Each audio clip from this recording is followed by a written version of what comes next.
तो लघु सिद्धांत कौमुदी के अंतर्गत अभी तक हम हल संधि प्रकरण में 69वें सूत्र तक का अध्ययन कर चुके हैं और आज हम बात करते हैं 70वां सूत्र और उससे आगे के अन्य सूत्रों के विषय में। तो 70वां जो सूत्र है लघु सिद्धांत कौमुदी का वो विधि सूत्र है।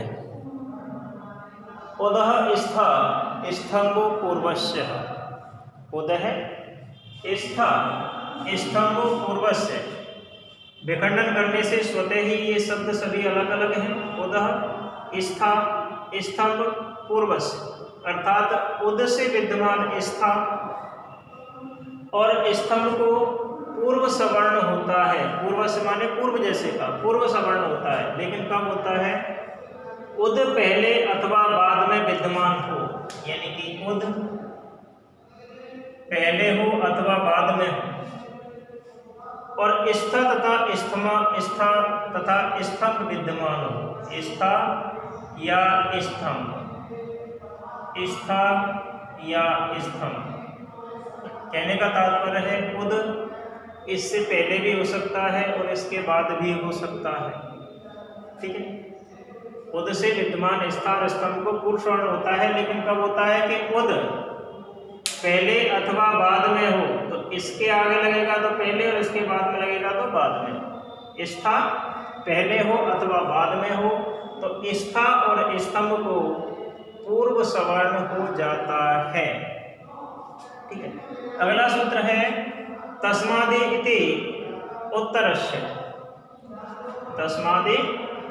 तस्मात् इति उत्तरस्य अर्थात तस्मात् पंचमी विभक्ति का रूप है, तो पंचमी विभक्ति के निर्देश से क्रियमाण कार्य अन्य वर्णों के व्यवधान से रहित पर का अर्थ होता है बाद वाले वर्णों के स्थान पर हो जाना चाहिए। अर्थात इस सूत्र के अनुसार स्था और स्तंभ यदि उद के बाद में होंगे, स्था और स्तंभ कहाँ होंगे? उद के बाद में होंगे, तभी इनके स्थान पर सवर्ण होगा। तो ये सूत्र क्या कहता है? ये सूत्र कहता है कि यदि स्था और स्तंभ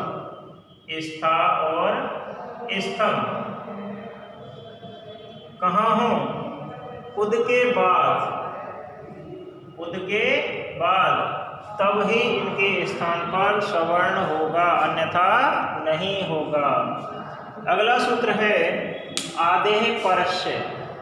आदे मतलब आदि में, पहले। तो पर अथवा बाद वाले स्थान पर अथवा परस्य का तात्पर्य क्या है? पर यानी बाद वाला। तो पर अथवा बाद वाले के स्थान पर जिस कार्य का विधान किया जाता है वह कार्य उस पर के आदि वर्ण के स्थान पर किया जाना चाहिए। तो यह सूत्र अलो अंतस्य सूत्र का अपवाद सूत्र है। अगर पूछा जाए कि आदे परस्य सूत्र किस सूत्र का अपवाद सूत्र है या अलो अंतस्य सूत्र का अपवाद सूत्र कौन सा है, तो हम लिख सकते हैं आदेः परस्य। क्योंकि अलो अंतस्य जो सूत्र है, अलो अंतस्य सूत्र क्या कहता है? तो अलो अंतस्य सूत्र के अनुसार जो क्रियमाण कार्य होते हैं पूर्व के अंतिम अल के स्थान पर होते हैं। पूर्व के अंतिम अल यानी कि पूर्व में जो अंतिम अल अर्थात स्वर है या व्यंजन कोई भी हो सकता है, क्योंकि अल प्रत्याहार के अंतर्गत समस्त व्यंजन और समस्त स्वर वर्ण आते हैं। तो अल से तात्पर्य है कोई भी स्वर अथवा कोई भी व्यंजन वर्ण। तो अलो अंतस्य सूत्र ये कहता है कि जो कार्य है पूर्व के अंतिम अलवर्ण के स्थान पर होना चाहिए, जबकि इस सूत्र के अनुसार जो कार्य है वो बाद वाले के स्थान में भी किया जाता है। तो यह आदि वर्ण जो है पहले वर्ण के स्थान पर किया जाना चाहिए। तो आदे परस्य सूत्र अलो अंतस्य सूत्र का अपवाद सूत्र है। अगला सूत्र है झरो झरी सवर्णे। झरो झरी सवर्णे, झरवर्ण झरवर्ण सवर्ण यानी सवर्ण आदेश होते हैं, लेकिन कब होते हैं? तो सूत्र की व्याख्या स्वरूप हम लिख सकते हैं कि सवर्ण झर परे विद्यमान होने पर, यानी झर प्रत्याहार का वर्ण विद्यमान होने पर, बाद में झर प्रत्याहार का वर्ण विद्यमान होने पर हल से परे विद्यमान झर का विकल्प से लोप होता है। अर्थात यदि पूर्व में कोई हल वर्ण विद्यमान है, पूर्व में क्या है? कोई भी हल वर्ण विद्यमान है, उसके बाद झर प्रत्याहार का कोई वर्ण विद्यमान है और उसके भी बाद झर प्रत्याहार का सवर्ण विद्यमान है, झर का सवर्ण विद्यमान है, तब बीच में विद्यमान झर का विकल्प से लोप हो जाता है। ये जो झर होगा इसका विकल्प से क्या हो जाएगा? लोप हो जाएगा। तो सीधा सा है कि पूर्व में हल वर्ण हो, उसके बाद झल प्रत्याहार का कोई वर्ण हो, फिर उसके बाद झर प्रत्याहार का ही कोई सवर्ण विद्यमान हो, तब बीच में विद्यमान झर प्रत्याहार के वर्ण का विकल्प से लोप हो जाता है और विकल्प के अभाव में लोप नहीं होता है। अगला सूत्र है खर। खरीचे। खरीचे से तात्पर्य है और खर, यानी कि खर प्रत्याहार परे विद्यमान होने पर पूर्व में विद्यमान झलों के स्थान पर चर आदेश हो जाता है। यानी कि यदि झल प्रत्याहार के बाद खर प्रत्याहार का कोई वर्ण विद्यमान है, तब पूर्व में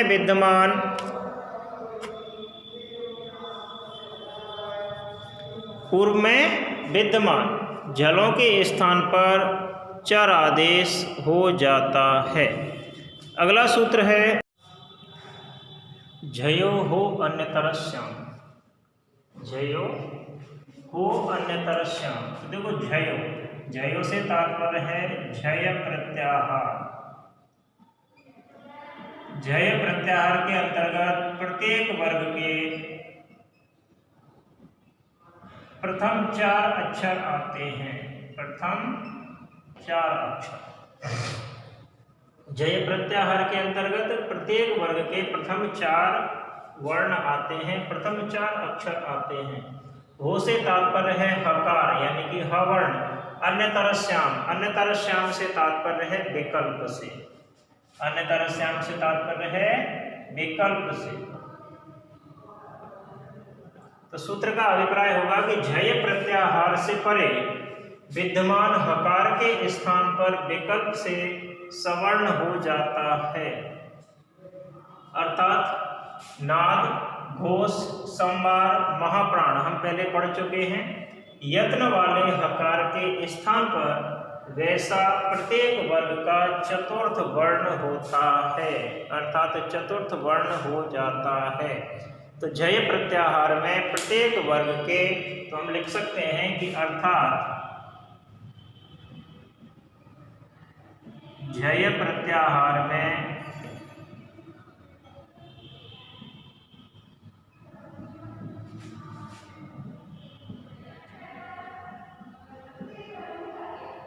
प्रत्येक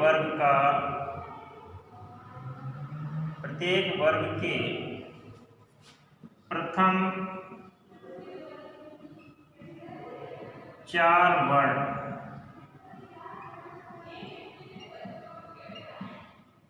प्रत्येक वर्ग के प्रथम 4 वर्ण आते हैं। झय प्रत्याहार में प्रत्येक वर्ग के प्रथम 4 वर्ण आते हैं। इनमें से किसी से भी परे, इनमें से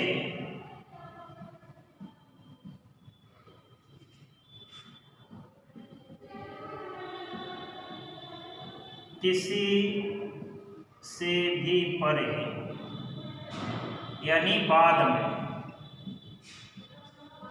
विद्यमान, इनमें से किसी से भी परे विद्यमान हकार के स्थान पर, यानी हवर्ण, हकार से तात्पर्य क्या है? ह वर्ण विद्यमान हकार के स्थान पर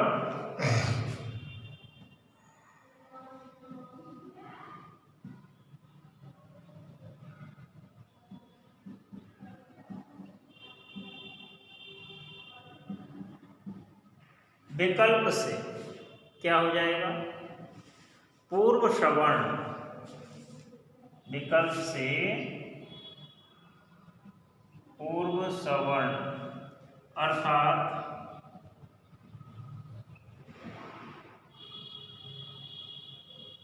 उसी वर्ग का चतुर्थ वर्ण हो जाता है।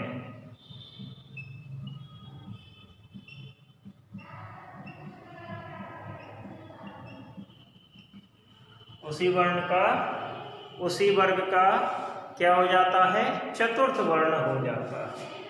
जैसे मैं कहूं वाक प्लस हरि, इस स्थिति में वाग प्लस हरि होगा झलाम जसवंते सूत्र से, और वाग प्लस हरि जब हो जाएगा तो इसको हम क्या कर देते हैं, चतुर्थ वर्ण में परिवर्तित कर देते हैं, तब हो जाएगा ये वाघरी। क्या हो जाएगा, वाघरी। किसके स्थान पर करना है, लेकिन हमें इस हकार के स्थान पर करना है। किसके स्थान पर करना है, हकार के स्थान पर करना है चतुर्थ वर्ण यानी पूर्व सवर्ण। पूर्व सवर्ण से मतलब है अपने वर्ग का चतुर्थ, तो गा का चतुर्थ क्या होगा, घा होगा। ठीक है, तो जैसे हम देख लेते हैं उदाहरण, वाघरी या वाघहरी दोनों में से किसी भी प्रकार से आ सकता है। अच्छा उदाहरण है, परीक्षा में आने लायक है, वाघरी या वाघहरी, वाघरी या वाघहरी। तब हमें किस प्रकार से इसे सिद्ध करना है, तो देखो इसका जो मूल रूप है वो होगा वाक प्लस हरि। वाक यानी वाणी का, हरि माने शेर, वाघरी यानी वाणी का शेर, तेज तर्रार बोलने वाला, तेज तर्रार बोलने वाले को क्या बोलते हैं हम, वाघरी या वाघरी। ठीक है, तो इन दोनों ही शब्दों का जो मूल रूप है वो क्या होगा, वाघहरी। ये मूल रूप हो गया। का को गा में परिवर्तित करेंगे, सूत्र लगाएंगे झलाम जसवंते सूत्र, तो हम लिखेंगे यहाँ पूर्व में वाक पद के अंत में विद्यमान जल का, वाक के अंत में विद्यमान क्या है, जल वर्ण है और का है, इसके स्थान पर झलाम जसवंते सूत्र से जस गा आदेश हो जाता है, यानी अपने ही वर्ग का तीसरा वर्ण जस प्रत्याहार।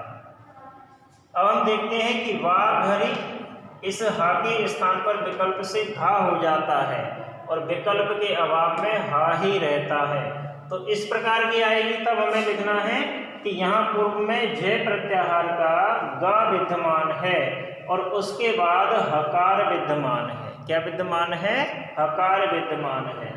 तो जयो हो अन्यतरस्याम सूत्र से विकल्प से हकार के स्थान पर घा हो जाता है। क्या हो जाता है, घा हो जाता है। अगर इस प्रकार होगा तो यहाँ तक ही हमें लिखना है, और अगर ऐसा लिखेंगे हम, अगर हमें ये वाला सिद्ध करना है तो हम लिख देंगे तथा विकल्प के अभाव में हकार ही रहता है, यानी कि हा वर्ण ही रहता है। अगर इस प्रकार का दिया हुआ है तो ये लाइन हमें यहाँ से यहाँ तक लिखना है, और अगर इस प्रकार का नहीं है तो इसको पूरा लिखना है। ठीक है, अब हमें जब दोनों तरह के रूप प्राप्त हो चुके हैं तो हम इन्हें क्या करेंगे, संयोजित करेंगे। संयोजित करने के लिए हम लिख देंगे कि अज्झिनम परिण संयोजन सूत्र से वर्ण संयोग करने पर वाघहरी और वाघहरी। ठीक है, वाघहरी वाघहरी विसर्ग युक्त है, तो विसर्ग लगाने के पश्चात हमें क्या लिखना है, कृतज्ञ समासा सूत्र से विभक्ति कार्य और प्रातिपदिक संज्ञा करने पर वाघरी और वाघहरी रूप सिद्ध होते हैं। इस प्रकार से इन दोनों शब्दों की क्या होगी, रूप सिद्धि हमें प्राप्त हो जाएगी। आगे देखते हैं,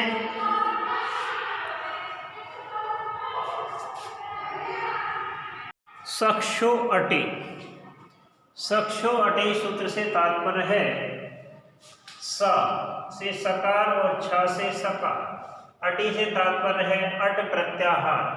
तो सूत्र कहता है कि अट प्रत्याहार परे होने पर, अट प्रत्याहार परे विद्यमान होने पर पूर्व में झय से परे विद्यमान सकार के स्थान पर विकल्प से छकार हो जाता है, यानी कि सा को छ। यानी अट प्रत्याहार परे विद्यमान होने पर पूर्व में झय से परे विद्यमान सकार के स्थान पर विकल्प से क्या हो जाता है, छकार हो जाता है, अर्थात छ हो जाता है। तो हम लिख सकते हैं कि अर्थात यदि पूर्व में, अर्थात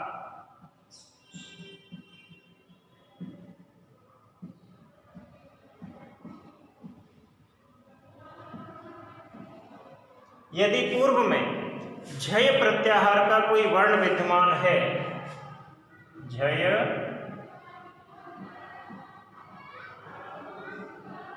प्रत्याहार का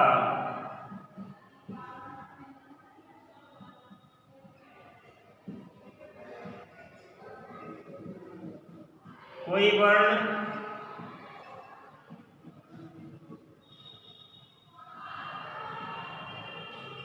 झय प्रत्याहार का कोई वर्ण विद्यमान है और उसके बाद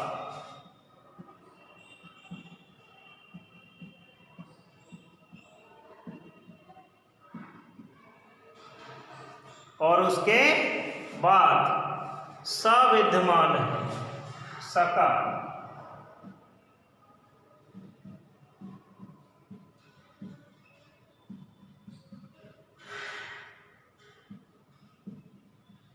क्या विद्यमान है, सविद्यमान है।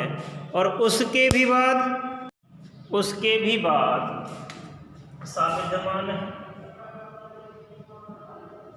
और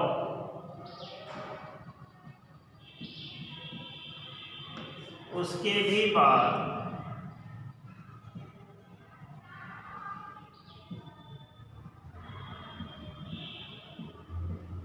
अट प्रत्याहार का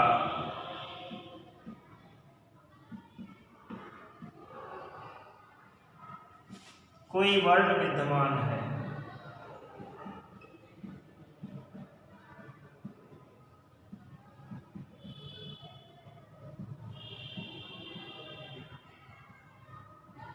यानी कि पूर्व में झय प्रत्याहार का कोई वर्ण विद्यमान है।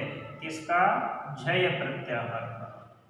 उसके बाद सकार विद्यमान है और उसके भी बाद अट प्रत्याहार का कोई वर्ण विद्यमान है। तब सकार के स्थान पर विकल्प से छ हो जाता है। तो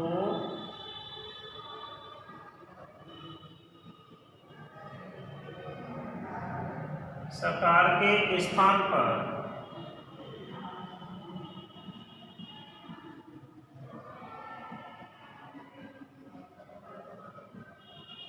विकल्प से छकार यानी कि छ